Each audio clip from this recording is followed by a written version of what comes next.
podcast. Comme dans de nombreux domaines, la recherche sur l'intelligence artificielle permet de faire avancer la prévention en cardiologie et ainsi de mieux déceler les risques. Cardiologues et chercheurs nous en parlent dans le podcast De la recherche à l'action. De la recherche à l'action, une série de podcasts de la Fédération française de cardiologie à retrouver sur toutes les plateformes et sur fedecardio.org.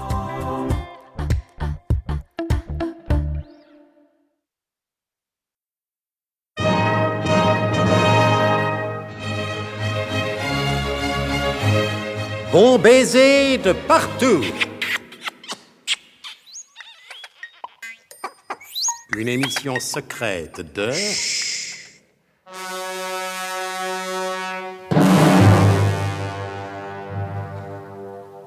Donc, pas une minute à perdre en vain bavardage. Je pense que vous êtes tous comme moi, j'ai hâte de savoir dans quel état on a retrouvé Nicolas Leroy-Dec. Alors allons-y et vite. Ah bah si c'est ça que vous appelez un résumé... Mais je vous assure que ce suspense est insoutenable. Mais pensez à nos amis auditeurs qui n'ont pas eu la chance d'être à l'écoute des précédents épisodes. Mais leur dire quoi? Ce qui s'est passé, parbleu. Essayez-vous, moi je ne peux pas. Ah, jeunesse. Ne vous foutez pas de moi par-dessus le marché. On lui songe pas, non. Donc, surpris, en plein cœur de la forêt guyanaise par une tempête de neige, pour des raisons logiquement scientifiques que vous savez, le colonel Hubert de Guerlas, suivi de l'adjudant Tifris, portant son tonneau de rhum, de Gédéon Brunomauve portant beau, et d'Albert Tunoulet qui ne portait rien. Donc, le colonel Hubert de Guerlas, chef du SDUC, parvient enfin au bungalow occupé par Nicolas Leroy-Dec. Le bras droit préféré du colonel est là. Mais dans quel état? Mais c'est justement ce que je voulais savoir, alors allons-y.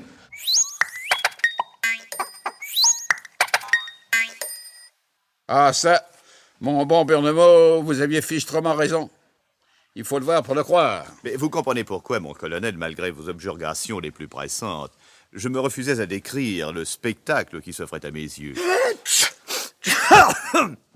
C'est depuis peu que j'ai l'insigne honneur de travailler sous vos ordres, mais dès le premier jour, j'ai compris quel lien vous unissait à Nicolas Leroy-Dec.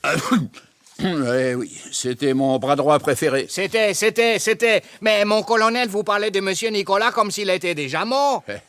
Il l'est peut-être. Il est sûrement. Ah, vous, tu nous l'es, on vous demande rien, hein. Comment voulez-vous qu'il vive à l'intérieur de ce cercueil de glace? Ah, ça, j'avoue... J'avoue que c'est ce qui m'a le plus surpris quand je l'ai découvert. Que la tourmente de neige ait recouvert le bungalow de plusieurs mètres de neige, c'était normal. Mais à l'intérieur, à cause justement de cette couche de neige, la température aurait dû être plus clémente. Comment s'est formé ce bloc de glace qui retient M. Leroy-Dec prisonnier? Alors là, je me perds en conjecture. Sa respiration peut-être, le froid condensant l'humidité de la laine, il n'est pas resté seul si longtemps. Alors comment a pu se former un bloc de glace d'une telle importance? Voulez-vous que je vous dise, mon colonel? Le mystère reste entier. Oui. Avec un biglotron en ordre de marche, il n'y aurait plus de mystère. Non, alors écoutez, vraiment, je ne comprends pas. Avec la neige tout autour, ce bungalow formait comme un véritable petit igloo, n'est-ce pas? Oui, mais des igloos à des couleurs, il ne faut pas discuter. Oui. À propos de couleurs, mon colonel, je trouve que monsieur Nicolas, il a de bien jolies couleurs. Moi, je trouve qu'il a pas l'air mort. Il n'a pas l'air très vivant non plus. Oui, il était quelque peu irritant quand il ronflait, mais du moins, on savait qu'il était vivant. Ah, c'est vrai, mon colonel, ce qu'il dit là, monsieur le Gédéon. C'est surtout ce silence qui est impressionnant. Un silence qui ne vous empêche pas de parler, Tifris. Ah, c'est parce que ça m'impressionne, mon colonel. Mon colonel, on dirait que... Oh, tu nous l'es. Qu'est-ce qu'il va encore dire, celui-là? Le meilleur moyen de le savoir, c'est encore de le laisser parler. Que vouliez-vous dire, Albert Tunoulet? Je voulais dire qu'on dirait que la glace est rompue. Que voulez-vous dire? Je l'ai dit, mon colonel. La glace est rompue? Oui, la glace est rompue. Mais où ça? Là, près des narines. Oh!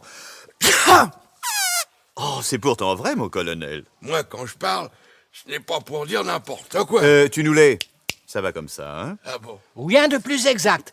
Regardez, mon colonel, juste au-dessus des narines, ça forme comme deux petits tuyaux.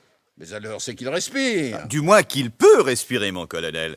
Excusez-moi de tempérer quelque peu votre enthousiasme, Maintenant que vous le dites, je le vois bien, il respire, mon colonel. Lentement, très lentement, mais il respire. Regardez, sa poitrine se soulève.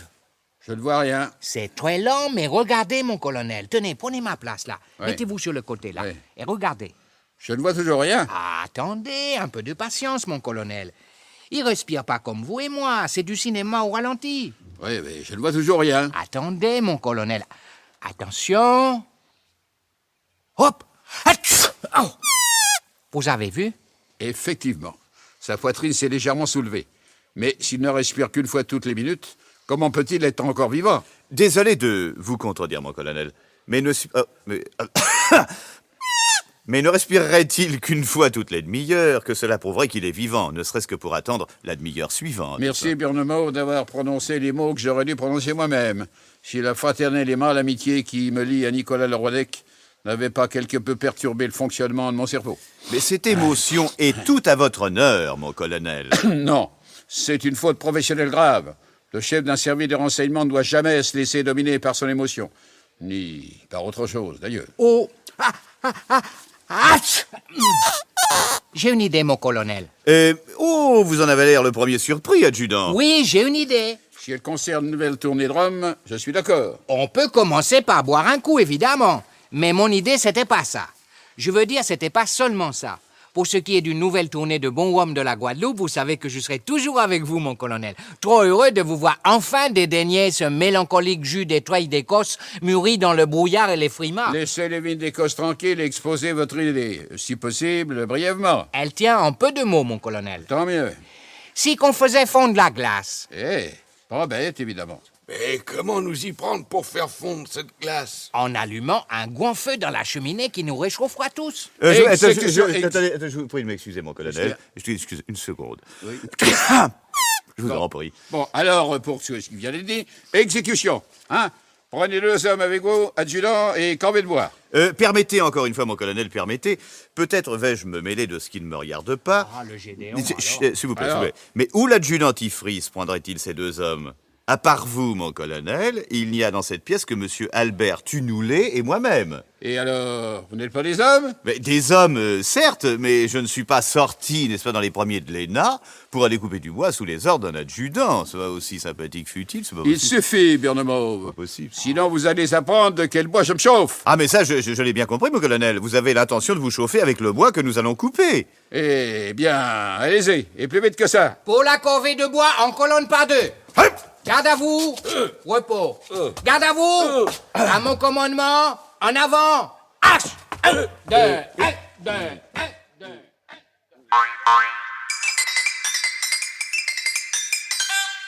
Et malgré sa répugnance, le distingué Gédéon Burnemauve s'en fut à la corvée de bois sous les ordres de l'adjudant Tifris. Cette corvée de bois n'offrant qu'un intérêt tout à fait anecdotique dans ce récit, nous la sauterons. À pieds joints. Et nous retrouverons nos amis 2 heures plus tard, au retour de la dite corvée de bois. Rompez les rangs. Ah. Oui, mais c'est pas tout ça, mais... qui est-ce qui a des allumettes? J'ai un briquet, monsieur Burnemauve. Adjudant, avez-vous un peu de rhum? Mon cher Burnemauve, vous savez bien que je ne suis pas un fanatique adversaire des boissons fortement alcoolisées.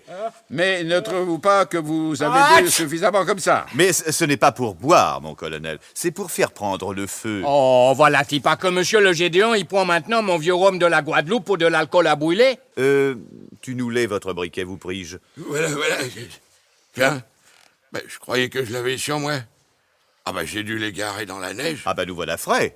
De plus en plus frais. Non, mais j'ai des allumettes. Dommage que je ne retrouve plus mon briquet, mais j'ai des allumettes. Tenez.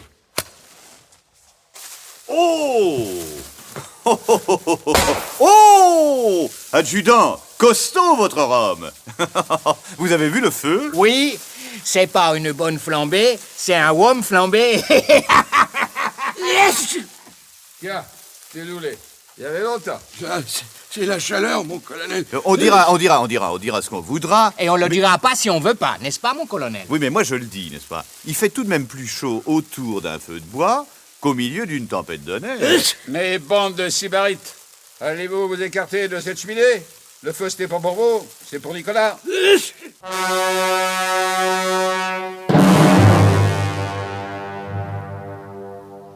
Quel résultat attendre du traitement préconisé par le colonel? Qu'adviendra-t-il de Nicolas Leroydec une fois la glace fondue? Cette série d'incidents et de contretemps ne risque-t-elle pas de retarder la mission du colonel de Guerlas? Vous l'apprendrez, ainsi que bien d'autres choses instructives et enrichissantes au cours des prochains épisodes de notre grand feuilleton d'aventure, de suspense... Et de calorimétrie thermodynamique. Bon baiser de partout!